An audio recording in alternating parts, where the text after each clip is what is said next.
Hi everyone, I'm gonna be recreating this look that I found on Pinterest. I believe the artist's name is Shuhua Xiong. I'm so sorry if I'm pronouncing that wrong. I hope I'm not, but yeah, I'm not talking in this video because I just wanted to jam out to music and film. I feel so much pressure when I'm filming and talking at the same time. Like I'll do these long pauses and takes between the cuts, and it's just more stressful for me than I'd like to. So I'm gonna try this voiceover route so that way I feel the stress after I film and not during it. But yeah, right now I'm mapping out the pink highlight portion of the makeup with this white concealer. Now I'm gonna take my claropsyche psyches box palette, and I'm first using the lighter blue shade. I'm just mapping out the general vicinity of the blue eyeshadow. I'm really taking my time and blending, and you're gonna see clips of me just constantly building and blending, and it's a lot of repetitive stuff, I feel like, so I'm clipping a lot of these very short, but you can see it like gradually progress. My favorite part about makeup is being able to blend and build up to your colors. Like, something about that is so calming and therapeutic.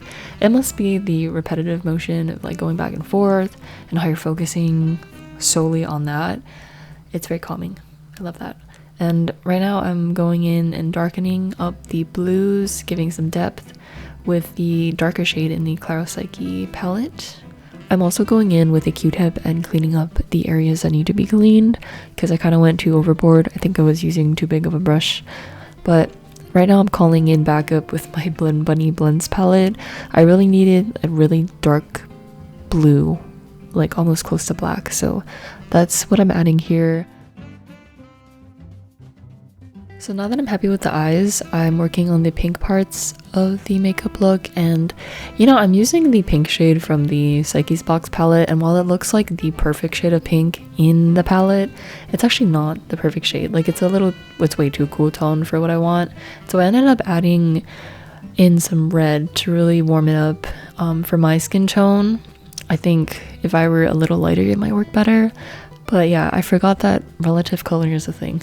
But good thing we can just easily add on other colors. And I'm going in and like touching up things. I'm also touching up the blush pink areas with red again.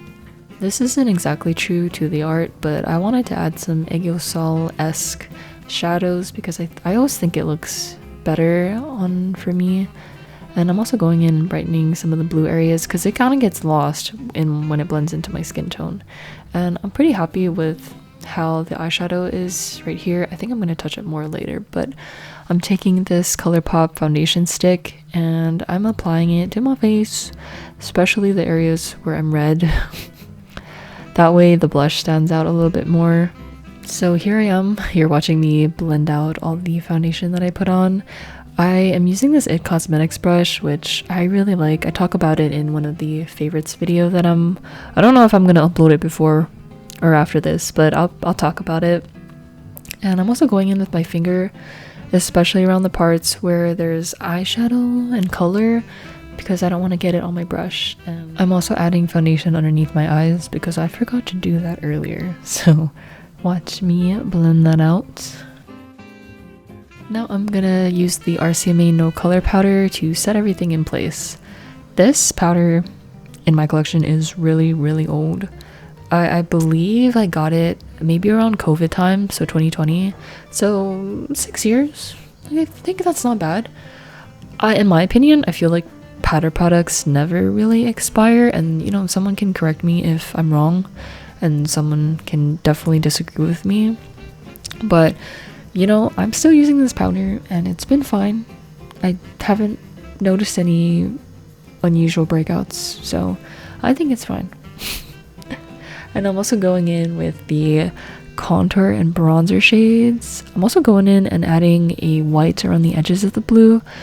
It to me, it gives like this blend and this ethereal effect to the makeup.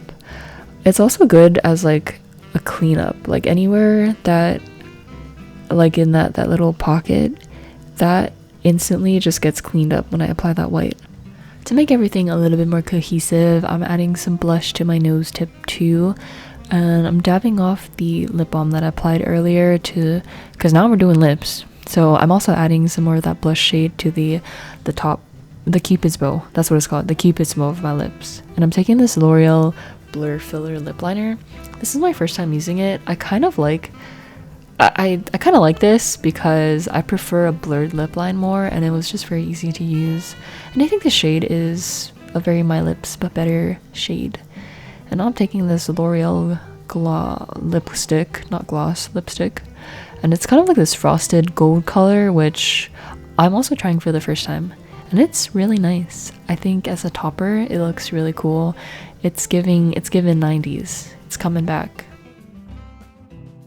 Alright, now this is the best portion. The best part of makeup is putting on the lashes because it always ties everything together. And I'm using my usual technique of putting a half lash on at the edges of my eyes. I'm also tight lining because I got sparse lashes. And then I'm also doing a little pointy lash cluster, kind of like 3/4 of the way into my eye, and then adding a bottom lower lash, and it looks so good. I like how this lash always comes out. It's like very flattering on any eye, I assume.